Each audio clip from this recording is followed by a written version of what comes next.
In today's video, I'm going to teach you how to add Microsoft Teams extension to Outlook Calendar 2025. We'll walk through a quick, reliable way to make sure Outlook on the web is connected to Microsoft Teams, so you can schedule Teams meetings directly from your Outlook calendar. Before we begin, have a modern web browser ready and the Microsoft account you use for Outlook and Teams. Using the same account for both services ensures everything links smoothly. Start by opening your browser and searching for Microsoft Outlook. You're looking for Outlook on the web, which loads your mail and calendar in the browser. If you have multiple profiles or accounts, make sure you're headed to the official Microsoft Outlook site.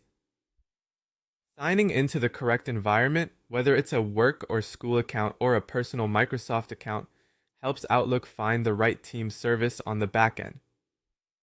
Once Outlook loads, sign in with your account. You may be prompted for multi-factor authentication or device verification.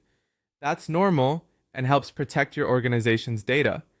It also helps to double check that the account shown in the top corner is the one you use for Teams. Keeping Outlook and Teams under the same identity is what enables the seamless meeting experience. After you're on the Outlook homepage, look to the top bar for the Microsoft Teams icon.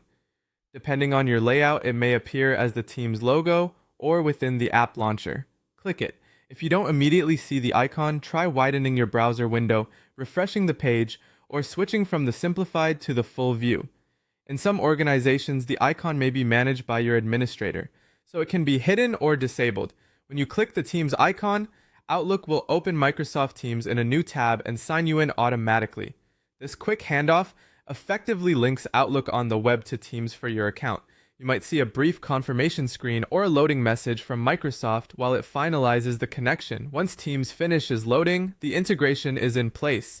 From here on, when you go back to Outlook and open your calendar, you should see the option to include a Teams meeting in new events. That means your invites will carry a Teams join link, making it easy for attendees to connect. If it doesn't appear right away, give the page a refresh or sign out and back in to nudge the connection. And if your organization manages add-ins centrally, reach out to your IT admin for confirmation that Teams meetings are enabled for your tenant. That's it.